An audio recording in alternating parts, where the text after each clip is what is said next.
KBR ఉద్యానం ముందు దాదాపు 2,50 కోట్లతో మల్టీ లెవెల్ పార్కింగ్ ఏర్పాటుకు నిర్ణయం తీసుకున్నారు. ఇది ప్రారంభం కాకముందే అక్కడ సుందరీకరణ పేరుట వివిధ పనులు చేశారు. తాజాగా పార్కింగ్ పనులు ప్రారంభించి సుందరీకరణ పనులను ధ్వంసం చేశారు. దీంతో దాదాపు 30 లక్షలు వృధా అయ్యాయని, సరైన ప్రణాళిక సమన్వయం లేకుండా ఇలా జీహెచ్ఎంసీ నిధులు దుర్వినియోగం చేస్తుందని విమర్శలు వ్యక్తమవుతున్నాయి. కేబీఆర్ ఉద్యానం చుట్టూ సుందరీకరణకు జీహెచ్ఎంసీ ప్రాధాన్యం ఇస్తుందని అధికారులు ప్రకటించారు. కాలిబాట్లపై ఆర్నమెంటల్ లైటింగ్ పేరుతో 60 వీధి దీపాలు, పార్క్ ముందు భాగంలో ప్రత్యేకమైన దీపాలను బిగించారు. అంతేకాకుండా ఉద్యానం బయట కడక్ చాయ్ పార్కింగ్ స్థలం వద్ద తెలంగాణ టెడ్కో ఆధ్వర్యంలో ఈవీ ఛార్జింగ్ స్టేషన్ ఏర్పాటు చేశారు. ముందున్న మరో పార్కింగ్ స్థలంలోనూ ఛార్జింగ్ యంత్రాలను తెచ్చిపెట్టారు. కడక్ చాయ్ ముందున్న స్థలం కళావిహీనంగా ఉందని అర్బన్ బయోడైవర్సిటీ అధికారులు వారి ఆధ్వర్యంలో సిమెంట్ ఇటుకలతో గోడ కట్టి చక్కగా పూల మొక్కలు నాటి తీర్చిదిద్దారు. అయితే ఇదంతా చేసి 4 రోజులు అవుతుంది. అందంగా తీర్చిదిద్దిన ప్రాంతంలోనే గత ప్రణాళిక ప్రకారం తాజాగా మల్టీ లెవెల్ పార్కింగ్ పనులను ప్రారంభించారు. జేసీబీ సహాయంతో భారీ గుంతలు తీయడంతో అక్కడ ఏర్పాటు చేసిన ఈవీ ఛార్జింగ్ స్టేషన్ యంత్రంలోకి మట్టిలోకి దిగబడింది. సిమెంట్ ఇటుకల గోడ, పూల మొక్కలు ధ్వంసమయ్యాయి.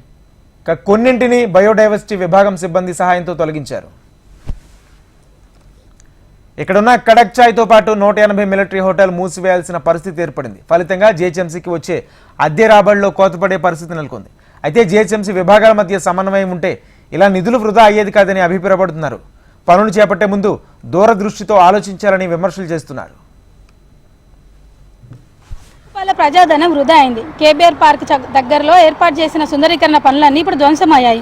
ప్రజెంట్ మనం చూసుకున్నట్లయితే ఈ ప్లేస్ లో గతంలో మల్టీ లెవెల్ పార్కింగ్ నిర్మించాలని అయితే నిర్ణయం తీసుకున్నారు అధికారులు. ప్రజెంట్ ఇక్కడ చూసుకున్నట్లయితే కూడా ఈ ప్లేస్ అంతా మనకు కళావిహీనంగా అయితే కనిపిస్తుంది కదా. అయితే ఇక్కడ సుందరీకరణ పేరుతో అది మల్టీ లెవెల్ పార్కింగ్ పనులు ఎటు తెలక ముందుకే సుందరీకరణ పేరుతో అయితే ఇక్కడ రకరకాల పనులు అయితే చేపట్టారు. ఇక్కడంతా కూడా సిమెంట్ ఇటుకలతో కూడా అందంగా చేసి రంగురంగుల పూల మొక్కలు కూడా పెట్టారు. అలాగే పక్కనే ఉన్న మిలిటరీ హోటల్ కడక్ చాయ్ పక్కనే ఎలక్ట్రిక్ వెహికల్స్ కూడా ఛార్జింగ్ పాయింట్లు కూడా అందుబాటులో ఉంచడం జరిగింది. అయితే ప్రజెంట్ మనం చూసుకోవచ్చు ఇదంతా కూడా కళావిహీనంగా మారింది. అయితే గతంలో నిర్ణయించిన మల్టీ లెవెల్ పార్కింగ్ కోసం అయితే ఇక్కడ మళ్ళీ తిరిగి పనులు ప్రారంభించడంతో ఇదంతా జేసీబీతో కూడా ధ్వంసం చేసిన పరిస్థితి మనకు కనిపిస్తుంది కదా. చూడొచ్చు ఇక్కడ గుంతలు కూడా తీసి ఉన్నాయి.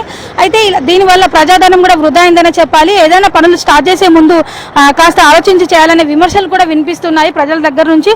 మనం చూసుకోవచ్చు కడక్ చాయ్ మిలిటరీ హోటల్ కూడా దాదాపుగా మూసివేసే పరిస్థితి ఉంది. ఇవి మూసివేసినట్లయితే జీహెచ్ఎంసీకి వచ్చే ఆదాయం కూడా కోతపడే అవకాశం ఉంది. ఏదైనా పనులు చేసే ముందు దూరదృష్టితో ఆలోచించాలని జీహెచ్ఎంసీ అధికారుల మధ్య సమన్వయం లేకపోవడం వల్లనే ఇలాంటి పరిస్థితి వచ్చిందనే విమర్శలు అయితే వినిపిస్తున్నాయి. వీడియో జర్నలిస్ట్ ప్రసాద్తో ప్రియాంక, HMDV, హైదరాబాద్.